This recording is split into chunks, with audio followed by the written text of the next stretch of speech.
જઈ રહી છે।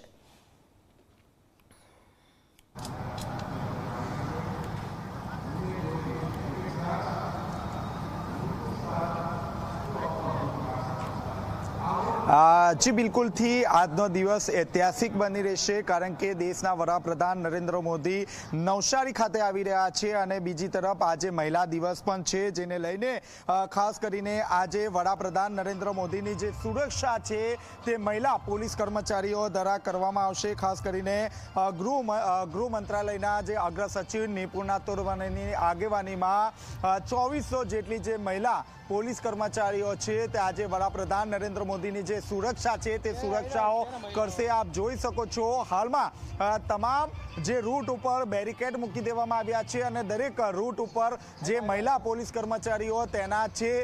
દરેક જે આમંત્રિત મહેમાનો જ્યારે ડોમની અંદર પ્રવેશે છે ત્યારે તમામ જે ચકાસણીની જે સુરક્ષા છે તે મહિલા પોલીસ કર્મચારીઓને સોંપવામાં આવી છે। આપ જોઈ શકો છો હાલમાં જે મુખ્ય જે ડોમ છે તે ડોમની બહાર આ રીતે મહિલા પોલીસ કર્મચારી વહેલી સવારથી સ્ટેન્ડ બાય જોવા મળી રહ્યા છે।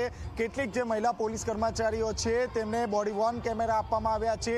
તમામે તમામ જે ગતિવિધિઓ છે તેનો રેકોર્ડિંગ આ બોડી વોર્ન કેમેરામાં કરવામાં આવી રહ્યું છે। જ્યારે જે તે વ્યક્તિ અહીં પ્રવેશે છે ત્યારે તમામ જે સુરક્ષાની જે ચકાસણી છે તે અહીં જે મહિલા પીઆઈ છે તે કરી રહી છે અને ત્યારબાદ જ જે મુખ્ય જે મહેમાન છે તેમને ડોમમાં પ્રવેશ આપવામાં આવી રહ્યો છે। અંદાજિત 11 વાગ્યાના અરસામાં દેશના વડાપ્રધાન નરેન્દ્ર મોદી જે નવસારી ખાતેનું જે હેલિપેડ છે ત્યાં આવી પહોંચશે। ત્યાં જે અલગ અલગ જે સખી મંડળ જે 8 જેટલી જે મહિલાઓ છે તેમની સાથે ચર્ચા વિચારણા કરશે અને ત્યારબાદ 700 મીટર જેટલો જે રોડ શો છે તે રોડ શોમાં પણ તેઓ ભાગ લેશે અને ત્યારબાદ તેઓ અહીં મુખ્ય જે ડોમ છે ડોમ ખાતે પ્રવેશશે। જો કે મહત્વની વાત એ છે કે જે રોડ શો છે તે રોડ શોની જવાબદારી પણ મહિલા પોલીસ કર્મચારીના કંધા પર આપવામાં આવી છે, જેને લઈને 2400 જેટલી જે મહિલા પોલીસ કર્મચારીઓ છે તે અલગ અલગ ડેસ્ટિનેશન ઉપર તેઓ તૈનાત છે। આ સાથોસાથ મહત્વની વાત છે કે વડાપ્રધાન નરેન્દ્ર મોદી જ્યારે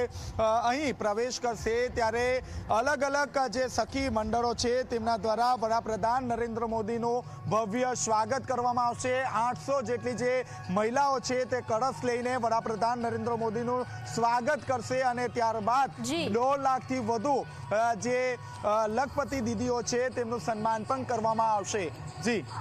જી ચેતન જાણકારી સાથે જોડાવા